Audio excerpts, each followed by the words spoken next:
Llegamos a la última charla pastoral de esta temporada 262.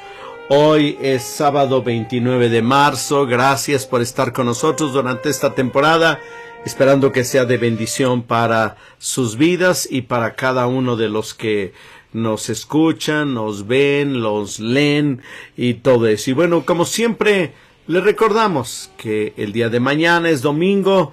Vaya a la iglesia, asista a la congregación, sirva al Señor.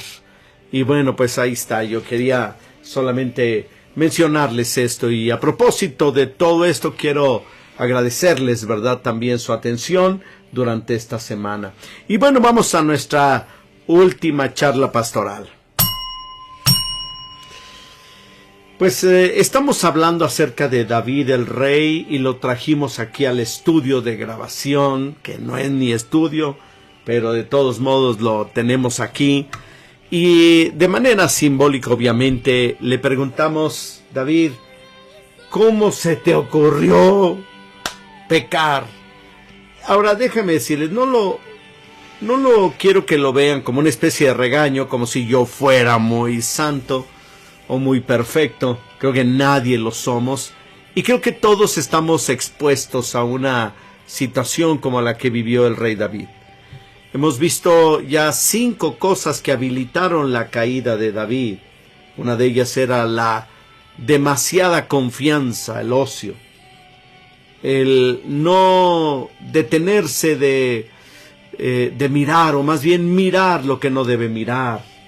La otra cosa, hablamos acerca de los planes, del poder. Y el día de ayer yo les compartí acerca de lo que habilita, ¿verdad?, es el poder de ocultar las cosas. Cerrando el día de hoy, yo quiero hablar de las consecuencias. Pues resulta que David, pues dejó embarazada a Betsabé. Betsabé,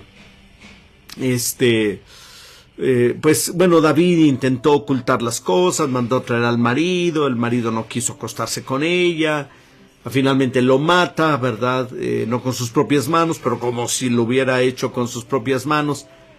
Y como resultado de todo esto tenemos nosotros que el rey se quedó al final con la mujer. Fíjense lo que dice en segunda de Samuel, capítulo número 11, en el versículo número 26. Dice la palabra de Dios así: oyendo a la mujer de Urías que su marido Urías era muerto, hizo duelo por su marido. Y pasado el luto, David el rey envió por ella y la trajo a su casa, y fue ella su mujer. Y dio a luz el hijo de la discordia, el hijo del problema, ¿no?, el bebé. Y luego cierra el capítulo número 11 con una frase de miedo. Mas esto que David había hecho fue desagradable ante los ojos de Yahvé, ante los ojos del Señor. Fue desagradable a los ojos de Dios. Esto que había hecho el rey David. Si algo va a hacer la Biblia es que no va a ocultar la verdad. Si algo va a decir la Biblia es la verdad.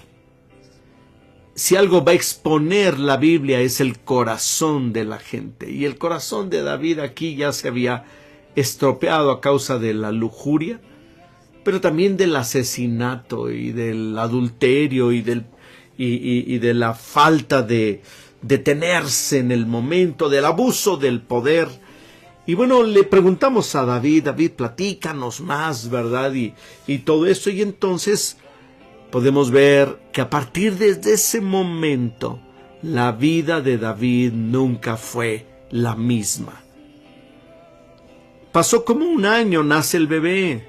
El bebé está enfermo. Viene Natán, el profeta, ese profeta amado de David, para reprender lo que debe haber sido una situación muy difícil. Si yo como pastor, si hay algo que yo le pienso es confrontar a las personas cuando las cosas no andan bien. Yo sé que es mi deber, es mi trabajo, pero aún así No es que le tenga miedo a las personas, es que me da vergüenza ajena tener que confrontar a las personas por su pecado. Y yo lo que hago es, Señor, que confiese, ¿verdad? Esa es mi oración siempre. Pero en el caso de David, él no iba a confesar o no tenía pensado confesar, sino que tuvo que Dios enviarle a un profeta y decirle, si tú andas mal, si tú eres una mujer que oculta algo, tú eres un hombre que oculta algo, no esperes la reprensión del Señor. Arrepiéntete ahorita mismo, en este momento. Pídele perdón a Dios. Confiésale a Él tus pecados. Ponte en las manos de Dios en lugar de las manos del diablo, del vengador, de quien sea. ¿Por qué? Porque te puede ir muy mal. La Biblia dice que las manos de Dios son manos que nos sostienen de misericordia y de gracia. Yo he podido ser testigo de personas como Dios los ha recuperado porque se pusieron en las manos de Dios en lugar de seguir ocultando las cosas. Eso no funciona. Lo que funciona es la confesión, pero a David no le funcionó eso. Porque David hizo todo lo contrario. David no confesó hasta que fue confrontado por Natán y le dijo, la espada nunca se apartará de tu casa. Esa fue la consecuencia, y vaya que tuvo consecuencias terribles, dirá alguno, pero si nomás fue un acostón. Sí, pero el rey, él era el ejemplo. Sí, pero él era la persona que tenía que tener el mejor comportamiento. Él era el ejemplo. Y esto yo les hablo también a los líderes espirituales, a los pastores incluso. Cuiden sus vidas, porque una caída destruye mucho pueblo cuando tú estás en eminencia, cuando hay alguien que está... Ahora, si destruye una familia únicamente, imagínate si eres líder de familias, entonces es una situación terrible. Yo en lo personal lo que hago es mantener la cabeza fría y siempre pensar en las consecuencias si yo cayera. Eso me da un miedo terrible, pensar cómo vería a los ojos a mi esposa, a mis hijos. Eso me da más miedo todavía. Entonces la Biblia dice que con el temor de Jehová uno se puede apartar del mal. O sea, más vale aquí corrió, ¿verdad?, que aquí quedó. Yo prefiero mejor confesar, huir, hacer lo que sea.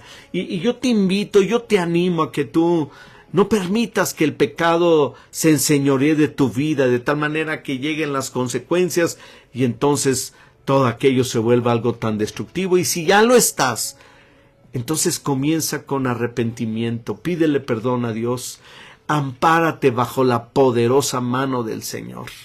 Es mejor caer en manos de Dios que caer en manos de los hombres. El ser humano no perdona, la gente no olvida, pero Dios es un Dios lleno de gracia, de amor y de perdón. Dios te bendiga. Nos vemos el día de mañana en las reuniones o donde quiera que nos veamos. Y el próximo lunes en nuestra siguiente temporada de Charlas Pastorales 263 voy a hablar de los misioneros. Y quiero contarles una historia, ya la he contado aquí y allá, pero se las voy a contar, una historia de alguien que acabo de conocer, de su familia. Échale nada más este tiro. A su papá, traductor de la Biblia, le asestaron un hachazo en la cabeza cuando estaba traduciendo Primera de Corintios 13. Te voy a contar la historia el próximo lunes. Dios te bendiga. Nos vemos en la siguiente charla pastoral.